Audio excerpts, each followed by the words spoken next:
Hello, everybody, and welcome to another episode of our liturgical series. Today we'll be talking about two things, fasting and abstinence on Fridays, and then also fasting before communion. Two important things that did change at the time of the Vatican Council, and that we're not quite very familiar with the changes, I don't think, and so it helps to know kind of exactly where we're at with those. So let's begin with the question of fasting on Fridays. So we all know, of course, or abstaining, we all know that we abstain from meat on Fridays of Lent, right? That's kind of the big thing. That's how fish fries certainly became popular in the United States and so on. So we have that pretty well established. But what we might not know is that still so before Vatican II, certainly, and before the new Code of Canon Law specifically, it was a rule that every Friday of the year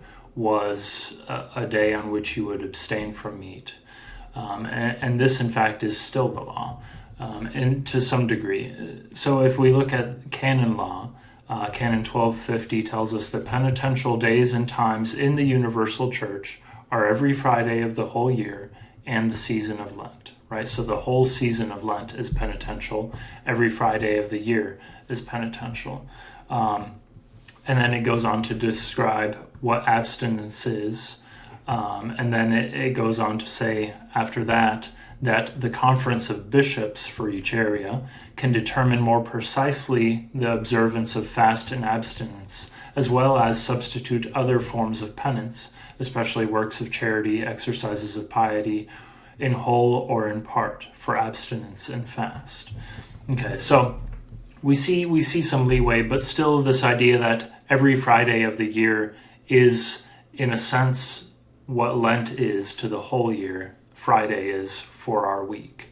And so it leaves up to the Conference of Bishops kind of how to apply that in a sense. So what does our own Conference of Bishops say? Well, our own Conference of Bishops put out in 1966 a document titled Pastoral Statement on Penance and Abstinence.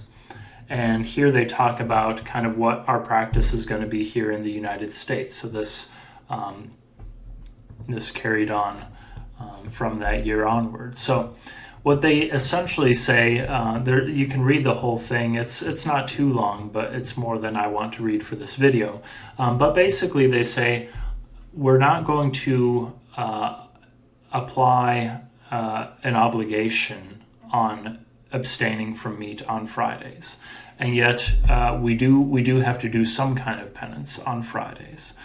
And the bishops recommend keeping that tradition of abstaining from meat, but at the same time recognize that it doesn't have quite the same meaning it did at one point when meat would be less commonplace than it is now. So now it's like meat, have every day. It's not a big deal in our own area, right? That's not true throughout the world, but certainly as a whole in the United States, abstaining from meat isn't necessarily the most penitential of activities. So mentioning this and a couple other reasons, they say, well, we won't bind you to this particular form of doing penance, right? But we do recommend it as a way of kind of being united with the whole church and the church of the past, which has kept this for many centuries.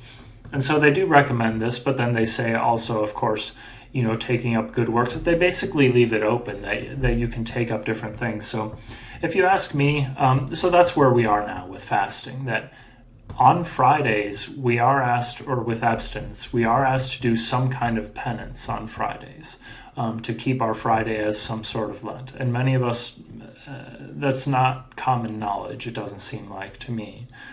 So now you know, if you didn't. And so I would join the bishops of this time in recommending that you do abstain from meat on Fridays, but that you not be too meticulous about it. Or, certainly some people might take up like a Divine Mercy chaplet or different works of charity that they might do on Fridays, that sort of thing.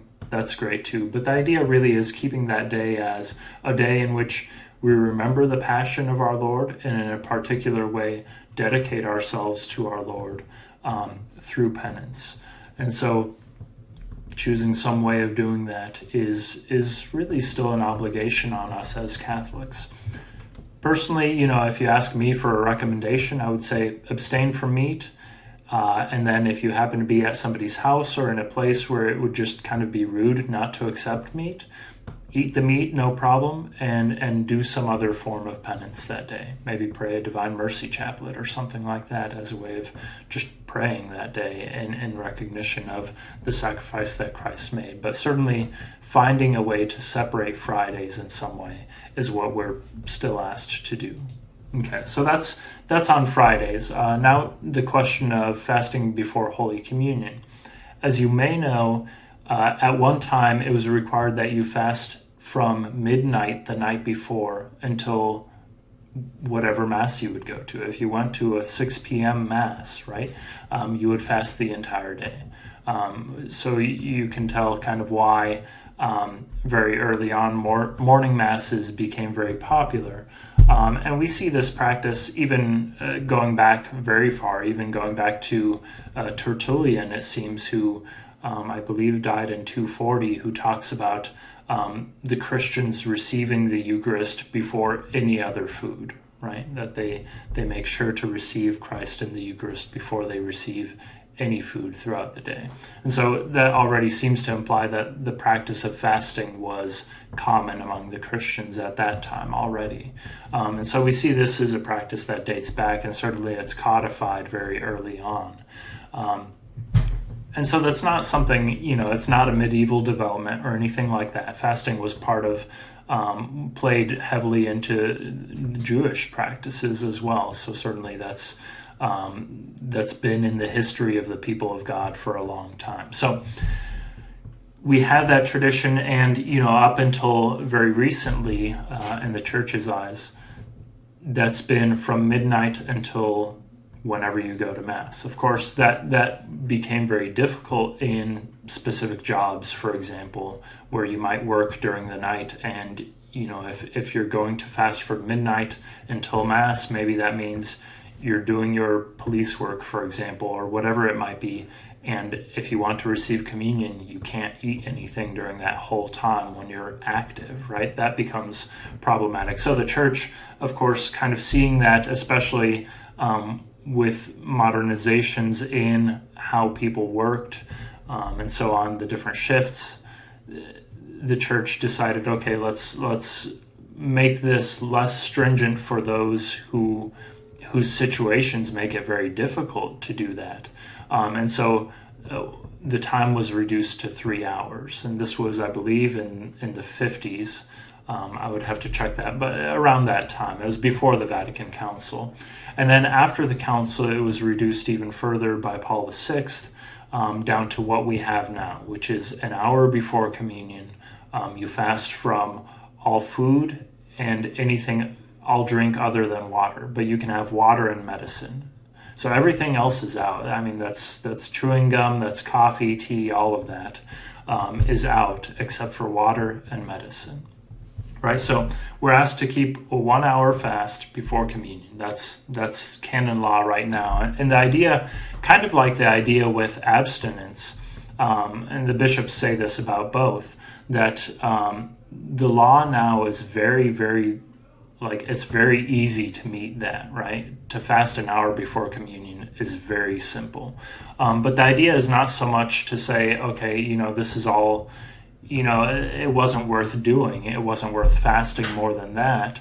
Of course, there's the idea of fasting is to prepare ourselves to receive the Eucharist, and of course that's important. And so the idea isn't that, okay, let's all do the minimum requirement. The idea is let's set the requirement very minimal so that people by their own free choice can do more, right? And so, for example, Paul VI, who had it changed to 1 hour, himself said, look, we're changing it, but I still strongly recommend that you keep at least 3 hours of fasting before Holy Communion. So that's where we stand on that the requirement now certainly is 1 hour before communion. There's no reason to be anxious at all. If you ate something an hour and some change before communion, you're perfectly within the church's law. But there's still that recommendation, that desire to show kind of a preparation for the Eucharist by not eating beforehand. Certainly at least 3 hours beforehand is the recommendation still.